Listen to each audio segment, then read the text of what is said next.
Well, I've started to familiarise myself with the parts of the kit and how the build sequence is going to go together, and which parts of the etch set are going to replace certain plastic parts. I've also taken this opportunity, last night I got ahead of myself just to put some Mr. Surfacer 500 in some of the ejector pin marks where they're just in prominent places. After quite a bit of test fitting, putting parts in, and then trying to work out, obviously this bit here is going to be covered over. Same back there. Same back here. There really isn't much to worry about. I mean, the ejector pin marks have to be there when they're putting. It's better that they're on the inside, so you're going to have something to push that out of the mould. So I don't worry about them too much. Some people make a bit of a noise about them, but it's never bothered me. And so the Mr. Surface has gone down, so it's just a case now of just sanding it back a little bit. It's in awkward places. And I must admit, after putting this in, there you go. Once you've got the two halves together and you slide that piece for the front cockpit in place, and you bear in mind that you're going to have these two chairs sat up in here, as well as another chair behind it, and some pieces going across the fuselage, you're really not going to see any of those sink marks in there.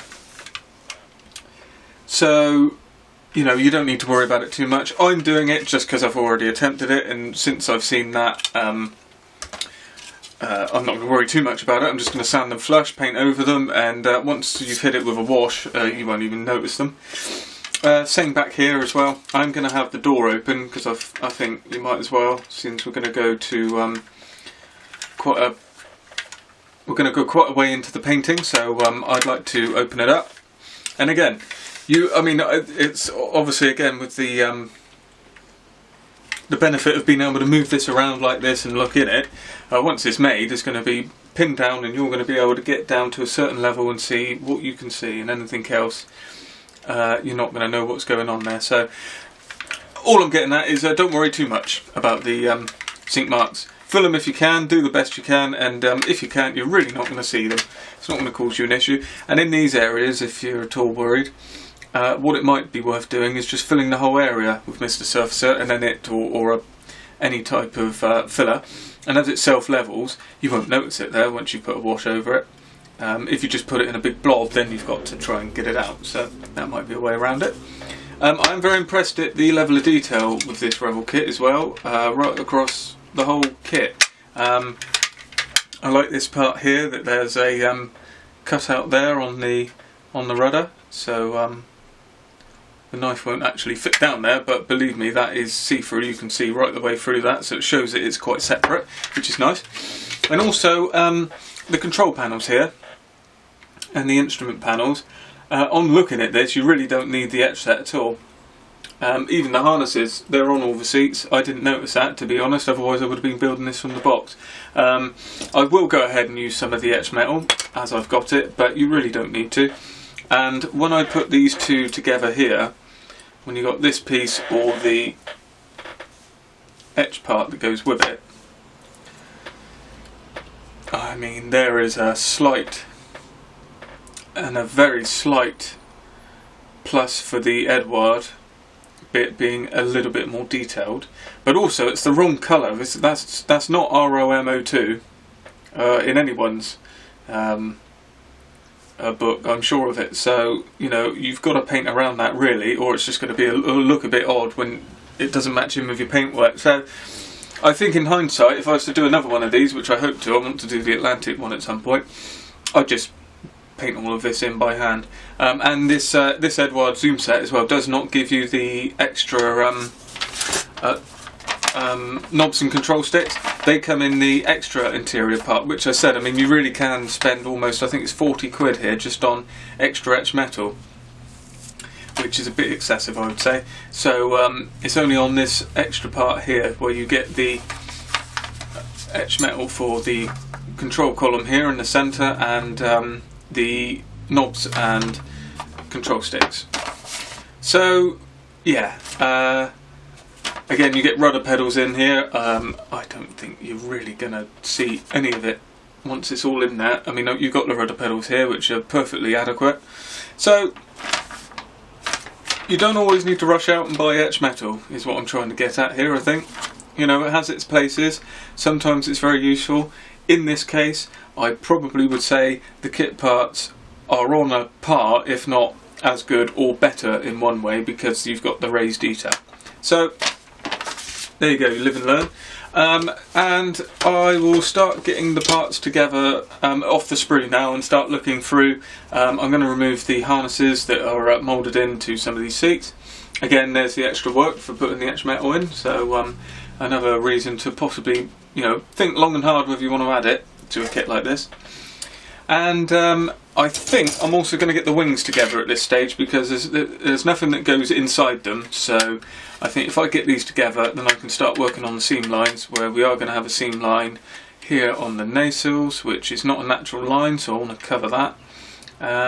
So I'd like to get them out of the way and done, so when we get to the stage when everything's together, we don't need to worry about seam lines on the wings.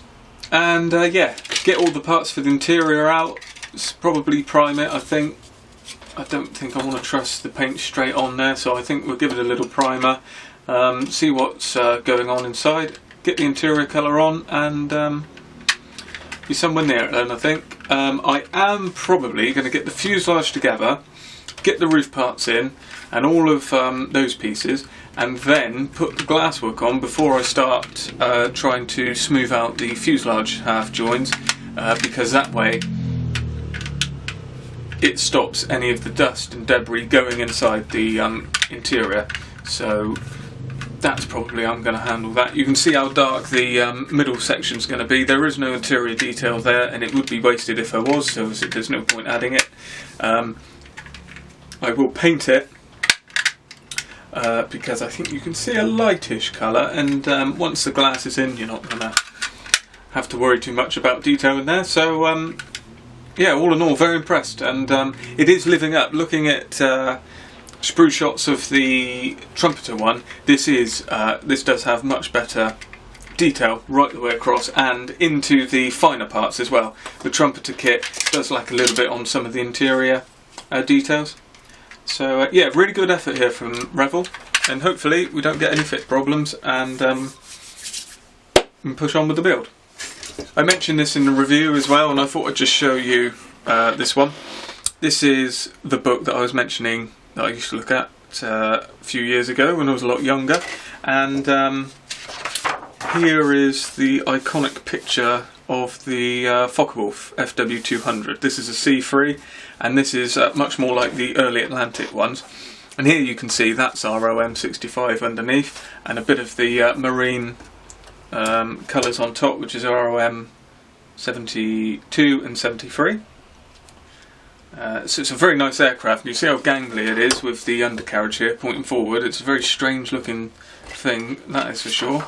And then there's some nice marking options there. And this is the around the world one. It was for the Atlantic, for spotting the ships and relaying that information to the U-boats. And as you can see, they've got different gun emplacements on the roof here, and we're much more like this very, very bulky gun emplacement here, gun turret on the front. So that was one of the developments towards the end of it, the C5 and the C8.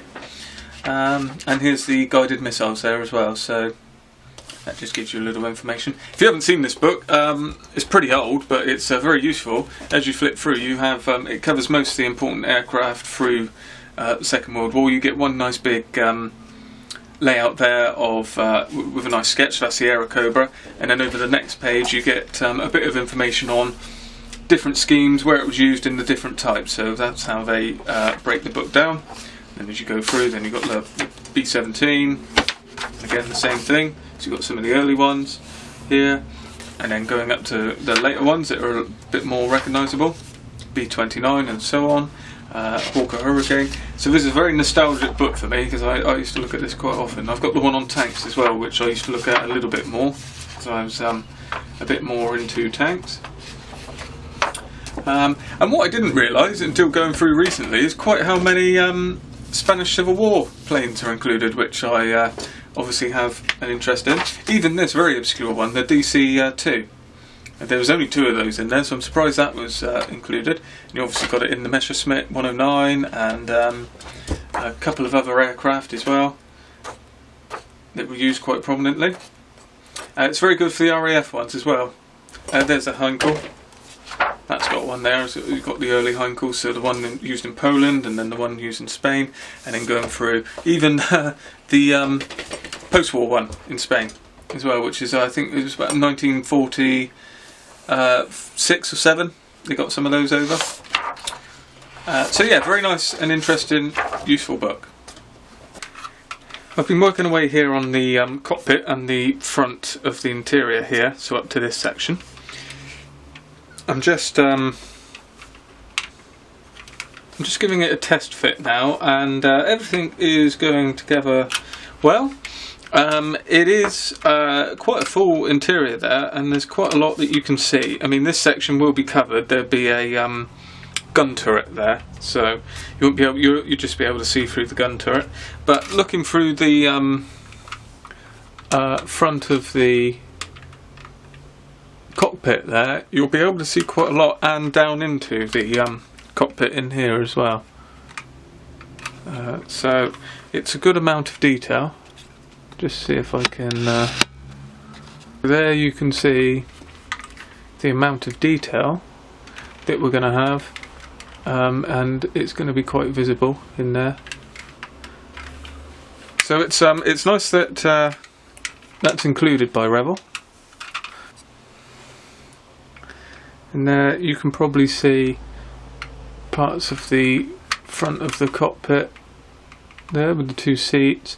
Now, my previous comment with the ejector pins, I mean, you can see what I was getting at. I mean, I haven't really done a lot to them. I've just sort of sanded them back, and you can't even see the marks that I used to cover them. So, in future, I wouldn't even worry about them. I'd just leave them. There is one up in here, and also over there, but again, I can't quite get the light on it. So the ejector pin marks aren't a problem, and I've even noticed there's going to be a rolled up curtain that goes in here on this bit here, so you won't see any of it. So that's very good. At the back here, you will be able to see there's some down here, so they're worth sort of just having a go at down around in this part, because they are noticeable. You will see the ejector pin marks in this bit if you want to have all of this open, so it's worth just checking those. You won't see them on this side, but if you've got this door open, it will be covered like that, so you would see a little bit if you really look for it. So that's all I'm going to say on the ejector pin marks. It is worth mentioning that there are a couple of depressions here, which are sink marks just from detail on the underside. You got one there, and one there. But that will probably be taken care of when you start filling this seam. Although the seam does go together very well, so I'm hoping I can get away with just using some Tamiya cement, binding that together, and then sanding the weld. Sort of the trick when you glue it and you push it and you get that sort of melted plastic come through, that actually acts as a filler. So once that's all sanded down, I'll use a bit of Mr. Surfacer just to fill that in. And yeah, it's all coming together very well, and the fit is absolutely perfect. You can see how well that goes together with all of those bits in, and this is just a test fit, so no problems with that whatsoever. Impressed so far at the amount of detail, and here you can see the cockpit unit as it is. There's like I was mentioning in the initial part, the intro video, there are bits and pieces along here that do sort of show you that it was the initial design was a civilian model. Certainly the chairs are quite luxurious here in the cabin, and there's a few curtained areas going through the fuselage, and then when we start working on the back, which is the next bit I'm at, which is just the 2 open interior parts that you see, there's this piece which is about that far away in the fuselage, it's like that. This has a few more sections, and here, this is one of them, which is a curtained area, and a few other pieces. So it's an interesting aircraft, that's for sure.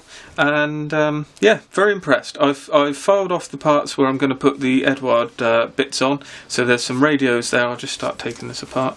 So there's some radios and instrument panels here to go on. I've left all of these separate. I've glued the other parts just to make sure they line up, and then I want to pop all of that out to ease painting. So this is what I generally do. I like to be a bit modular and paint in sections and then bring it all together once it's painted. Then add the photo etch and then weather it all in together.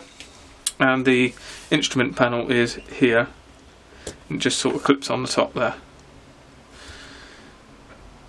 Yeah, it's all coming together and no problem so far. Right, so here I have got all the sub-assemblies together like I mentioned in the previous step. Started putting some of the masks on just in preparation. So I've done the gondola there. A little bit confusing. You've got to think these things through with kits like this, I find. So some of the windows are recessed into it. Some are recessed into it from the inside, and so you're sort of lining it up against an impression showing through from the inside. And also, another thing you've got to think about is you've got these parts that go in like this, and of course you don't want to get any paint on the inside because that's going to show through. So just using a bit of logic to think about how I'm going to go about painting these. So the Bombay doors here and this Bombay insert, I'm going to paint the interior colour ROM 02. Then I'm going to fix all of this together, attach this to the aircraft with the parts that go with it on the ends as well, all masked up. Then spray those the interior colour. Then when the exterior colour's on and it's all weathered and you take it off right at the end, you should see, as you look into it, you should see everything inside looks like it's ROM02, so the other side, so looking through the gondola, this part on the inside should look the interior colour, on the outside it would be the blue colour. But it was a bit, I was starting to get a bit confused because I was going to spray on the inside, and obviously you wouldn't see it, would you, because I've masked the outside. So just little things like that you just got to think about as you go through. I would highly recommend this mask set. It saves a lot of time and it is very inexpensive, and there you go, you can see what you get masks for, and it's against the part numbers. So there's the gondola here, so the middle part of the gondola, which is 47, then you've got the two parts on the end, etc. You've also got the wheels as well, and the tail wheel, but again it's debatable whether you need to use that for wheels. So I have used Mr. Surfacer 1200, sorry, as usual, thinned with a bit of Mr. Colour Levelling Thinner, self-levelling thinners, and I've sprayed all the parts that are going to get the interior colour. So you've got the front bit there, you've got the back portion of the fuselage, all the bits here that I want to keep separate so I can get the paint on them. The roof, which would be an easy bit to forget, that also needs to come in at this point, and then the parts of the fuselage as well. I have again primed around the where the windows are going to go, just because I like to put a bit of interior colour up to there just for my own sort of peace of mind. You're not going to see it, but if it's done, then at least I know it's done. And yeah, so again, a bit of test fitting. You can start to see here now with the paint and the light coming through what sort of things you are going to see, which is a bit, you know, it's a bit limited, so it's not going to be tons of visibility there. Struggling with this piece a little bit, like that. So that's going to slot in there, and you can see that makes it quite a lot darker, even with the hole in the top. So you're not going to have a lot to worry about. That's what I was saying with the injector pin marks. Don't worry too much about it. Again, just something else to note. This bit in the back here. So I glued up the end insert. So these rims here, the ribs. Sorry. So I glued this end in and then straightened it up to that, and then added these in and glued them to use once it was in place like this, to use that as a guide for it to set. And I have noticed in a bit of test fitting, again, you might notice in all my videos, I do like to do a bit of test fitting. I like to make sure everything's going to sort of come together how I expect before I run glue in there. I was a bit worried here. So you can see where I've got a gap, and I was thinking, well, is that meant to be back there and lined up? No, it's not. It's meant to sit like that, and then this bit slots in on top, which is a bit of a tight fit. You need to go in the back first, and then it slots in the top. And there you go. So it's sitting flush, so there's obviously no fit issues there. And that's just hidden from it, like that. So you're going to need to take that down when it glues. Now, you are going to have lines around here which are not natural panel lines, so they will need filling, but I mean, it's pretty easy. There shouldn't be too much of an issue there. Quite a lot of areas you can sand in and then put a new panel line in. There is a panel line running across there, but there are none going across the ends here. As far as I can tell, there's one going across the middle, so you know, it shouldn't be too bad. We've got another insert at the front there as well, where the same thing will apply. Here you might be able to see it a bit better. So this is a natural panel line running down there. These are natural panel lines running across there. But here and here is not a natural panel line, so that will need sort of filling and sanding flush. But nothing too unusual. And I've just noticed, after saying all of that, there's a roof part here. It should have come into this, which is the insert for the front there. But I'm sure that smaller piece, if I clip that out, I'm sure I can get away without having to have the primer on that, and I can just put the interior colour on. I've counted up the sets of harnesses I've got, lap harnesses, and it looks as though I've got 6, and I'm just it's a bit vague in the instructions, so just show you how to do them. So you've got these single, that's one pair there, so you've got 6 pairs, and then these 2 are for the front. And counting up the seats, we've got 1, 2, 3, 4. Now I've left the harnesses in some of these just in case we didn't have enough. So that's 4. That's the 5th seat there, and then there's one in the top, I believe, for one of the gun turrets, which I think is here. So there's a seat there. And then as I go on through, I think that is all the seats. So that is 6, so you do get enough harnesses in this Zoom set for all the seats. So I will probably take these out now and then use these. So that's the update there. I'm going to put on, where is it? ROM02, trusty MRP. I have managed to order the ROM 72 and 73, and it is 65 on the underneath, which I've already got, so I'm going to use that. I was actually going to use the Mr. Hobby range, because as it being maritime Luftwaffe colours, I mean, I can't think of many examples, certainly in kits that I've got, where I'd actually use those 2 colours again. But on looking through my Mr. Hobby selection, 72 and 73 are the only ones I don't have, so that was a bit of a spanner in the works. So I've gone ahead and ordered the MRP paints. So that should be good. I'm going to be quite comfortable using those, and then this O2 goes on no problem. So I might try and give it a natural pre-shading. So actually not do pre-shading like I was doing on the FW190, but just try and sort of highlight more paint in the recesses. And then I'm going to use oil washes, I think, and a few washes like that, because I'm not going to speed through this build, so I'm happy to use oil, and that should give a nice effect. And I'm also going to give quite a well-used effect on the outside, I think, it being an aircraft from May 1945, which I think I've mentioned before. So I'm going to do it quite a well-worn look to this one. And I might sort of play on the fact that this engine's been repainted, so we might go for that one being a refit. And I'm going to do the guided missiles here as well. They're going to be in 76, the ROM 76, the later colour, so that will give a nice contrast. So yeah, it's going to be as if this plane's been knocking about a bit. So that's the update so far. I'm going to get this MRP paint on, and then try and stick some bits of the Edward set on. Right, now everything's been sprayed with ROM02, and I've had to give it a couple coats just to make sure the colour gets in everywhere. And I have managed to keep these gun turret's turning, but it is a little bit tricky. Because of the way they join there, it's, you know, you've got to be careful not to get the glue in there. So now it's onto the etched metal bits being applied, which is just a few bits, mainly instrument panels and seat belts.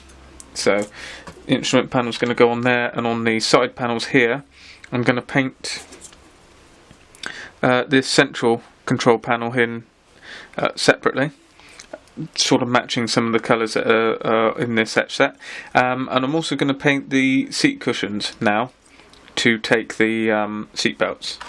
So some of this is done, so that's okay. That's got a seat in there, but I'm going to assume that's a metal seat, so we'll stick with that as well. There's a few parts in there that need painting. This is not. I've decided I'm going to do the gun bay closed, so I'm not going to have an open gun bay, but you have got the option there. If you wanted to, you would just cut down there and then you could open the gun bay. So that's those two parts, and these slip into the gondola here. Quite a nice clever fit actually. So that slots in like that to give you the interior of the bomb bay, and then this piece just goes quite nicely on top, and it all comes in really quite well. So then that will then go on and be painted ROMO2 again onto this, and once it's attached, and then that will give the complete interior look once it's once the masks are taken off. So for all intents and purposes that's done now. That's just going to receive a wash like the rest of the interior, and this is separate. That'll be the next step when I cover the clear parts with the interior colour. So really all there is to do now is paint in the curtain colours and a few detail parts that are around on these sections. Work out what this is here. That's I don't know if that's like a cushion part here of floor. I'll have to have a look and see what people generally paint that. There are two seat tops here that go on, which I'm going to paint in a leather colour. For all of these seats that I'm mentioning, I'm going to use this Tamiya Red Brown XF64, which gives a nice leather colour. I might do the curtains a different colour actually. I might go for a sort of khaki colour, although I'm not sure that will show up against this. It's quite a similar colour, but we'll see. I'll see how it goes. I'll paint it with these colours first, and if I don't like it I can always paint over it again. So that's the update so far. I might put it on time-lapse, I think, speed the video up whilst I'm painting these so you can see a bit of detail painting being done.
So I've been doing a bit of hand painting around the cockpit here, and I've also been test fitting using these panels that I've kept off in and around the cockpit.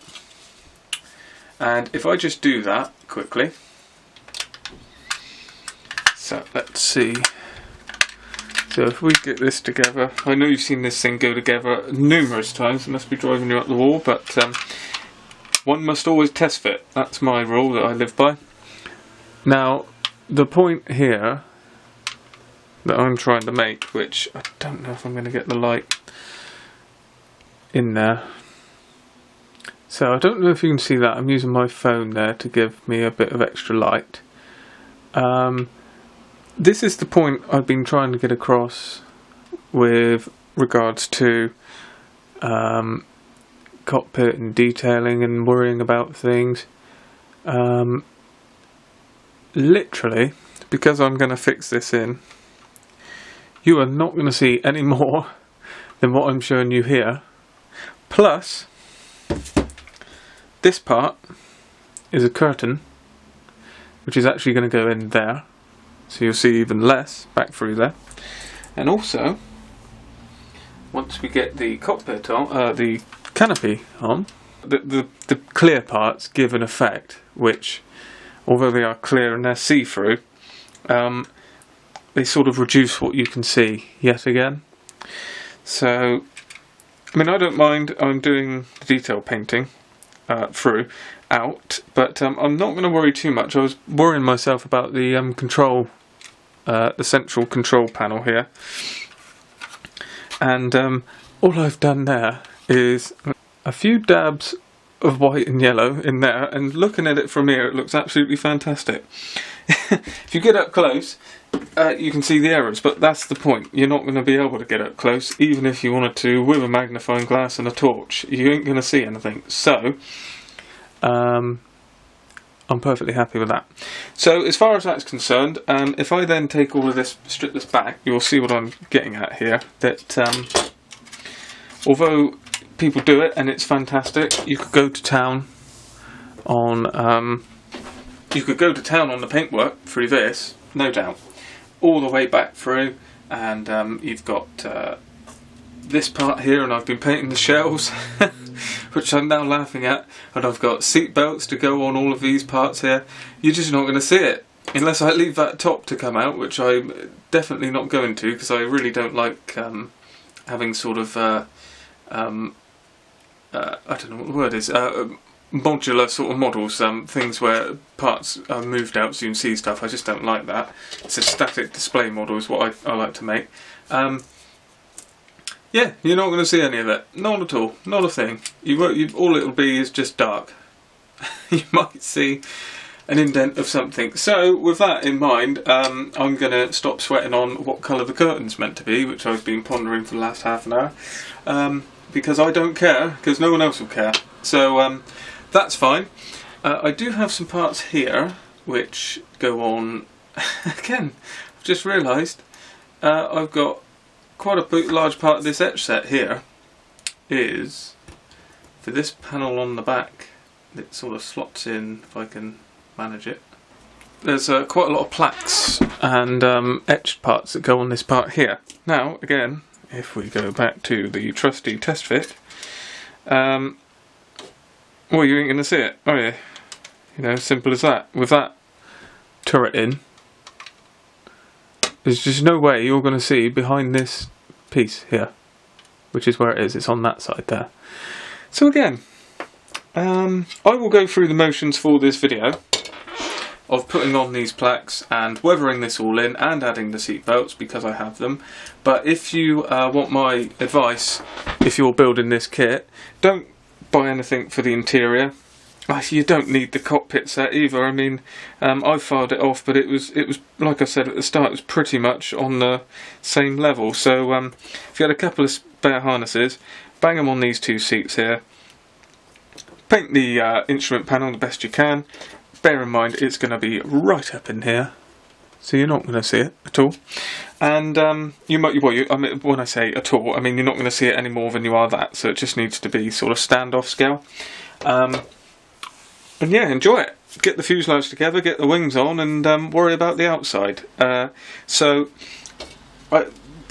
with all that said, I must be a little bit fair to myself in the fact that at the back here, I can do a little bit more work because we can see quite a lot of this. Even with the top on, I'm going to leave the door open. So, as you can see, that there are parts in there that are worth doing. It is worth having the lap harness on this seat here because it's quite prominent next to the door and you will be able to see it.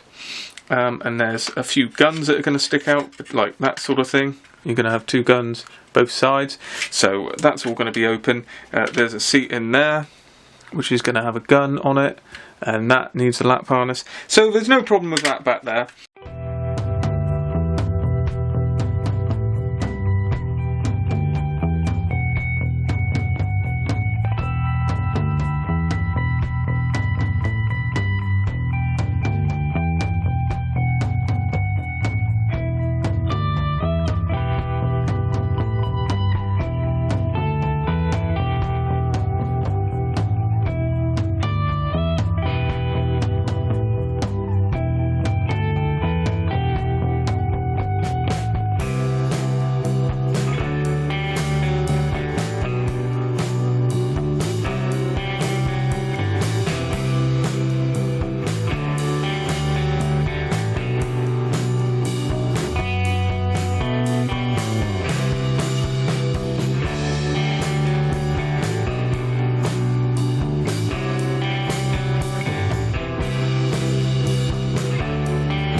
been pushing along with this forward cockpit area still, and I've got the side panels in and the seat belts and harnesses, lap harnesses and shoulder harnesses on. I've also done the instrument panel, which does look very good, I must admit, from Edward. It's very impressive. That's going to slot on something like that. And you'll start to see here how it's beginning to shape up. Really we're focusing on this section here because you're not going to see anything behind it, so I'm not going to do any additional detailing on the back here at all. So that's coming together well. The seat belts were a little bit difficult. It is 1/72 scale, so they are a little tricky to do, and I've dropped 2, which I can't seem to find. I'm sure they'll turn up at some point. So I do have another 2 sets, and I am going to carry on and put one on the back here and one set on in here as well. Although saying that, no, I am, yes, yeah, so I am there. Yeah, it's the other one where you can't see the seat. Then I think I'm going to seal it in with a gloss coat and get these sections here all glued in, because these are all still separate, so we'll complete this whole part here, so that will be one complete section. Now in gluing this, the way I would go about that is actually set it into the fuselage like this, and make sure that the pieces are lined up where you want them, and then put a dab of Tamiya Extra Thin or a capillary action glue just in around there to tack it and get it glued in to the right proportion, and then you can pull it out and have this as one section, and you know it's going to snap fit in there and not cause you any issues when you come to bring the 2 sides of the fuselage together. You can see the details coming on there. It's starting to look quite nice in the it's starting to look quite nice now in the forward part, so yes, very enjoyable so far. So the next thing to do is start on the oils. So this is definitely not a how to use oils, this is how I use oils. So there's many different ways to do it, and probably a lot better ways to do it, but this is how I go about it. So I've got a selection here, some quite good Winsor & Newton oils. One is water soluble here, and this is a traditional oil. It must be said I've had quite it's not problems, it's just you've got to use it differently. The water soluble oils, I find really bite into whatever you're doing, and they really have a hold, unlike the traditional oils, even when you come to use the thinners on them. So I mean, I'm not using water with that, I'm still thinning it in this, but it doesn't seem to, it seems to dry very quick, and it bites in, then it doesn't rub off. So just bear that in mind. If you go over quite heavy with a water soluble one, you may find it's quite hard to get off, and that can cause quite a lot of issues. I do like this. This is olive green, and this is very good for instance, if you're doing a US World War II cockpit, for instance, or RAF, where it's a green colour. I find that olive green going right over and letting it bite in, you know, just keep it fluid, and then when you're happy with it, take off the excess with a cotton bud or something, and then it stays in there, and I find that's very good. And I really like the effect that gives. So it's worth sort of trying different things with oils. I've also got a range of very cheap ones here, so this is the sort of stuff you get if you buy you know, you get a box for like £10, so they're obviously whereas these are sort of £3 or £4 each, so that gives you an idea of the difference, and usually price tends to mean quality. I use 2 brushes that I keep solely for oils, which I let myself know by having a bit of masking tape on there. But that way I just can keep control of what's on the brush, so that I don't get problems when I start mixing in oils. And I do use cellulose thinners, like Mr. Colour thinners, if I've got a real sort of bunged up brush like this. and that does clean them off, but like I say, I try to keep them separate, and they're very useful. So the wide brush and the smaller brush, I find it's useful to have a sort of stiffer brush there for sort of working the paint in, and then a broader brush for the sort of that effect, so it would wash the whole oil mix in and around. So I've done a clear coat, and I've used pretty much, you know, the American version of clear, which is very good. It's very shiny and it's gone down quite nice. It has a very nice smell as well. So we're pretty much there, and I've got a piece of card here to put the oils on before they go into the mixing tray, which is here, which is where I put the thinners, and then that just helps soak up some of the oil out of the oil paint, which means that they're dry faster, and you'll see you'll get a sort of oily ring around the paint once I put it on. The colours I've gone for, we've got a kind of greeny grey, so you want to try and use colours that are going to match that. It's nice to have a sort of offset if you want to darken it. So for instance, like I'm saying with the olive green, if you've got a green cockpit which is quite light, go in there with a dark green, wash it over, and it will bring the tone down. That's what I'm trying to do here. This is a grey green. I don't really have many colours that match it, so I've got a few ochre colours, a few browns and a green, and then quite helpfully I've got the white and the black, so I can really change the shade of any of these up or down, so I can lighten it or darken it to try and get the right effect. Some people would do an oil wash and then seal it, and then another oil wash and seal it, and you know, you have to do that if you get the effect from the initial wash that you do, and you want to keep that, because as soon as you go over it with the next one, it's going to mix it all together. However, I do like to mix all the colours together in certain areas, and I find that gives a nice effect. So if there's a lot of white, you tend to get a sort of bleaching effect. If there's a lot of black, you get more of a dark wash sort of effect, and I quite like what it does, so that is the reason for that. You may wonder why I'm not using something like I usually use, like the dark dirt washes or some of the actual traditional washes that are made to be a wash, and the difference is these are okay for exterior models, certainly this one is. It's just there can be a little bit tricky to get out of certain areas, and you'll see that this oil is very fluid. It takes a long time to go off, and it's very easy to get it moving again with a touch of oil. So you might find that some of the other washes don't have that sort of fluidity as they dry. They can start to bite in, it can be quite hard to get them out. So that's the reason I like to use oils for interiors. So I think I'll stop waffling, and I'm going to go with the old trusty raw umber. This is one of the best colours for a coverall. I mean, this is just the perfect shade of brown. It's extremely good for armour, like German armour, where it's got the light buff coloured base. It's also good for things like this as well. It just gives you a sort of a grimy look, and it's a good starting place. And then, like I said, you can use the other colours to bring that up. So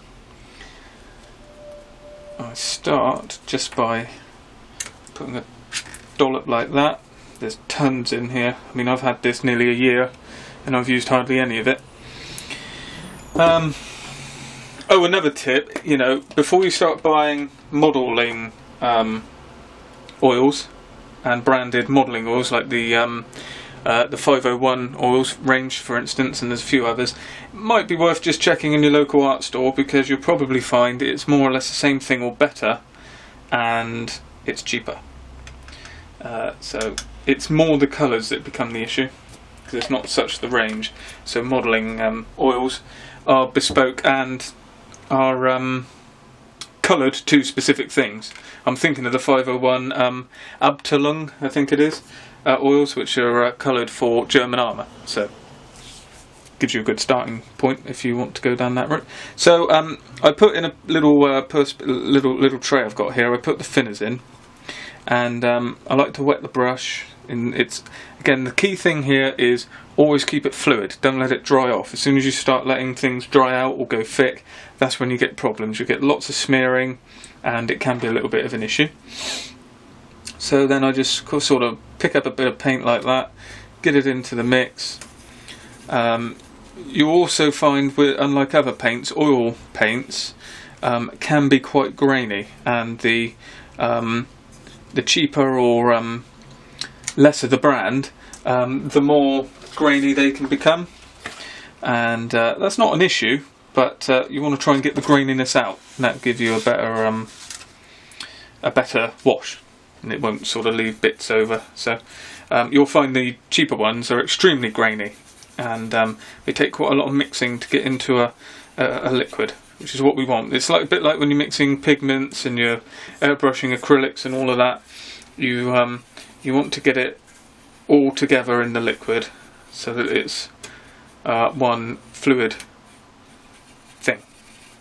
So there you go. I've loaded the brush quite heavily. Now if we start with this piece, which is quite a large piece, you just kind of go in like that, and you can see that the clear coat is doing its thing because it's beading up and running into the recesses. So I'd just like to get it all over. Oil paints are also quite good. Where I've done this, I've still got this khaki sort of curtain, which is completely the wrong colour. I'll be able to shade that the right colour with these oils. So they're very good for that as well, which you don't always get if you're using other washes. The oils mix together extremely well, hence why they're sort of used for painting. So that's the initial main wash there, and as you can see it's quite a dark wash. Hopefully that will start to go off a little bit. They do give a chalky appearance when they dry off as well, and that's the pigment in it, that's the graininess that I was talking about. It almost goes off like you've used pigments. It gives a dusty effect, so it's quite useful for that as well. I've used it on armour before, on the outside to give dust effect, and then let it dry and then not seal it, and it gives a really nice effect. So that's the first bit there. Now what I also need is another piece of perspex, which I'm sure I've got somewhere. Here. So then with the other piece of perspex,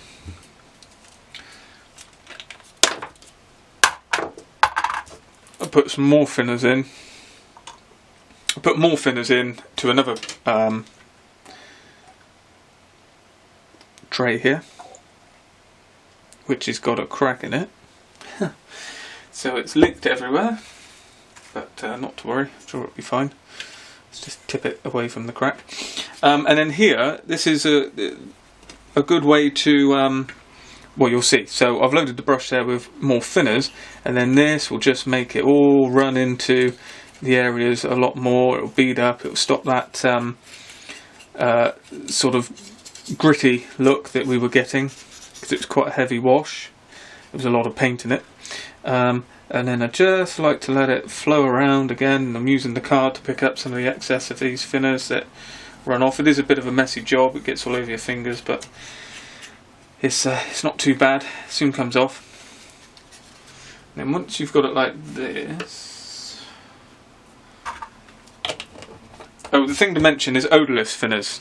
It's a very key thing. Make sure it's odourless, otherwise you lose your mind as you're doing this. And again, you can see I'm reusing that thinners because it's running into the paint there as well. So this is a very sort of mussy and clumsy way to do it. You could be a lot more professional, I suppose, about the way you go about this. But as I said, this is just how I like to do it. It's just sort of messing around with the effect. I'm not really knowing what I'm going for at the start, to be honest, but I know when I see it that I'm somewhere near where I want to be. And it doesn't always work with modelling. It's always a sort of test. And the funnest times in modelling is when you're trying new things. That's what I find. And then realising that it actually works. That's a very enjoyable part to the hobby. And again, bear in mind, we're not going to see a lot of this, so it doesn't need to be perfect at all. In fact, it's actually better if you overemphasise some of this, because we're going to see so little. You need the overemphasis at this point so that you see it through the small little gaps that we're going to be looking at. So now we're on to the forward cockpit here, and the place to be mindful here is around the instrument panels. I mean, you don't want a lot of this going in there because it's going to be a bit unnatural. They would have been cleaner as opposed to dirty when it comes to this sort of thing. So just try and avoid those areas. Get into the seats, in the nooks and crannies, and in the deeper parts here and the lower parts of the cockpit, and obviously where the footwell is. But I'm not actually going over the instrument panels. I mean, we can blend all that in when we use the cotton bud afterwards. So that's okay like that, and then we just a little bit of thinners, just dab that in, get this moving again. Alright, I think that's okay. Then again with cotton bud, also another neat trick is with the other brush you can just sort of put that in the corner and it will pull all of the water, all of the liquid out. It's another good way to get rid of stuff, and also tipping it as well. Like I said, we're very fluid. You wouldn't do this with general washes. This is only really applicable to oils because of the way they act. They're very different to most things. If you haven't used oils before, that's a really different medium to most modelling products that we use. And they're really good as well because you've got so much time. I mean, I'm going to let this set overnight, and then I've got a full day at work, so I mean it's going to be sort of 18 hours before I'm back at this, and that will be plenty of time for it to dry off. And even after all that time, if you don't like what you see, you just go back at it with the thinners and just blend it in again. And you can actually, really, if you want to, when you've got this is just starting to dry off now, the first stage. If you don't like what you see, you can put enough thinners on this, it will pretty much wash out the entire of the oil paint, so you can go right back to where you started. So, you know, there's always that option. You can always get out of a tricky spot when it comes to oils. So, I think that's somewhere near it there, and we'll just let that dry off. Just bear in mind we've got a bit of etch there, and it's catching on the cotton bud, so just be careful. If you've got a lot of delicate spots, might be better to go back to the dry brush and use that to sort of pull out areas where you can get in and it's a bit softer. So that's another piece, and you can start to see now these two bits. I don't know how well we can see this, so I'll bring it up. They've toned in the same, they're similar. It's toned the colour back to a sort of common tone, which is what we try and get to at the end when you get something like that, which has not been weathered. It is very subtle, and that is the whole point to this, because we're going to build it up in subtle layers. This is just the first layer, then we might come back across with some of these other paints while it's still wet and try and get that and just touch those in with a finer brush, just to give a bit of just to break it up and make it look different. So that's just the idea, you might be able to see there. So it's all coming together. So I'm going to carry on and do this now, and then we'll check back in and see what it's looking like. So moving on a little bit with the oils here, you might be able to see I've put a selection of colours here. They're all quite similar colours, and I've made this quite nifty looking grey here, which I think matches very well. If I use this here, it sort of matches. It's a nice dark shade of the interior grey. To be honest, it could probably do with a little bit more white, and then maybe a touch of these two here. Like I say, it's all a complete mix. I'm just trying to make it green because it's going more sort of dark grey, and I want a kind of greeny grey. That's getting a bit more like it, you see? That's the idea. So, oils being oils, we've got a lot of time here, so don't need to worry about things drying off. We've got lots of thinners, and I'm actually making, again, down here in the spare tray I've got here with the thinners in it, I'm making a quite very thin wash of this actual colour. So we've got that as well, and I'm just sort of mixing everything together. I'm not worrying about separating colours or anything. It's all about being a mix and something a bit different. And here, you're not going to see this bit, so again, I'm just sort of testing on here, just kind of seeing what we get. And as you can see, it's not far off. It's just a shade of that said colour. So once you've put it in there, if then you use the thinners and let it run down the edges, you'll see that it's just giving you a tone. It's almost like the filtering that we were discussing in previous video, I think the Fw200 I mentioned about filters, and there you can see I've hit it with a big wash now. Then if I just dab that with a bit of cotton bud and take the excess off and that hair that was hanging there, you see again it's just giving it a different tone right over it, and that is all you're looking for. I mean, again, I'm just playing around here, I'm doing it on bits that we're not going to see. It's an awful lot of effort for things that we're not going to see, but it's all a learning curve, and the parts you will see when we get up to this forward cockpit, we'll be bang on with the colours, so that is where we can then do this in the areas that we want to give the right effect. So I think now is the time to go to the forward area. I think I'm just going to use some of this thin wash that I've made here by actually just washing off the paintbrush. It's created a wash of its own, and then maybe touch in with a bit of extra paint just here, just in around the footwells, and then get it off the paintbrush. Again, I don't know how much of this you can see. Maybe I'll zoom in. That's probably the way to do it, isn't it? If I zoom in to where we are.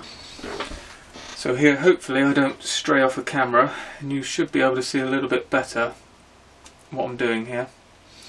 Now, this grey colour that I'm doing around here, this isn't something we want inside where the part of the seat is in the chair, because that we want to be a different shade again. So that might be better to go in with a few browns, maybe a couple of these ochre colours. So let's see what that makes. That makes a sort of green. So let's cut it.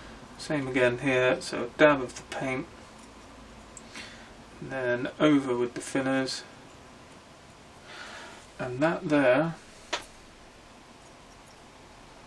It's quite nice indeed. You'll see when this dries off, it has quite a different effect. It's surprising because it's so glossy and shiny. It is quite a different look once it's completely dried. It does go off to a matte finish, sort of a satiny matte finish, and gives quite a nice sort of, dusty isn't quite the right word, but it's almost like that. It's there's a bit of body to the colour. It's not just like a normal wash. That's what I'm trying to get at. So let's dry the brush off. Now with the same brush, if we just go in there, it will pick out all of these sort of puddles that we've got, and that will help it dry off a little bit. So just go in again. It just pulls the liquid out. They're looking very nice. There's a bit of excess on the actual harness there, which we don't want. Now back in with the thinners on the back here, just to add some depth. And now this is a colour that I will go over the instrument panels with, because this is quite similar. So that's what I was saying. You don't want to be too dark. You don't want to be too strong around control surfaces and control panels and instrument panels, because they would obviously be quite clean. If anything was going to be cleaned, it would be that, I expect, before each flight. But it would still have a patina, which we're trying to sort of capture, have a sort of aged look to it. And that's looking very nice. I'll just focus on that chair at the back there, I think. Go back in with some of that colour that we used, just here.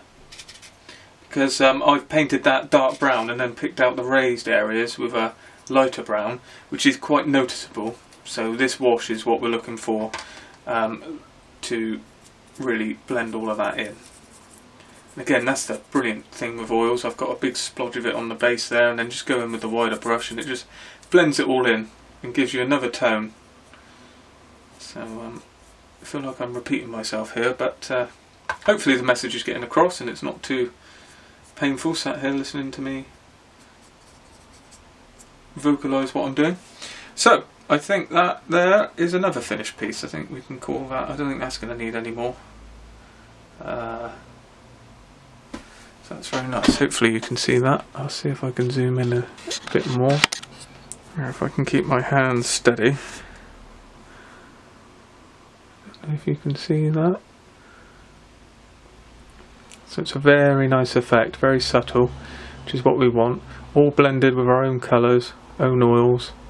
Very cheap way to go about this. You could spend a fortune on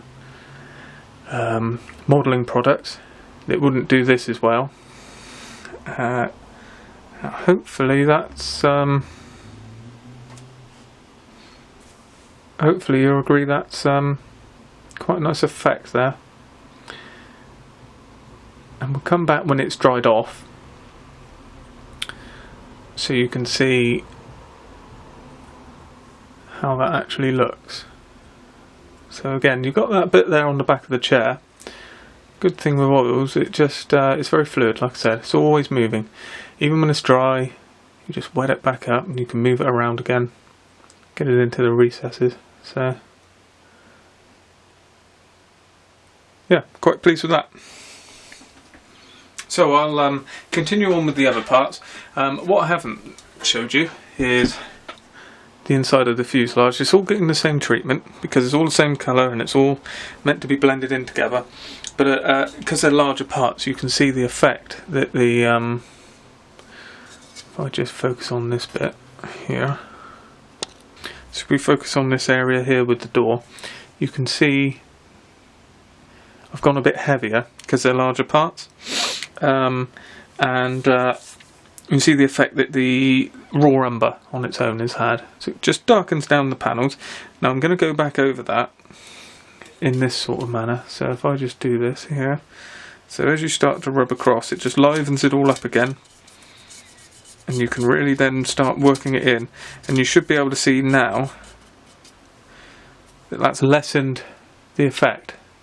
Bit more subtle, bit nicer effect, closer to the ribbing there and the internal structures. That's all we're doing, we're just continuing with things like that. So it's worth noting all of this because, again, like I said, we're not going to see a lot of this on the finished model, but these are good principles when it comes to the exterior. And I think on this one, because this is turning into a bit of a my how-to on oils, we'll probably go for oils on the outside as well. Just do the whole thing, weather it with oils, and see how we go, see what sort of effect that has, as opposed to some of the quicker builds that I've been doing where I've just used the floor wash and it's sort of a coverall.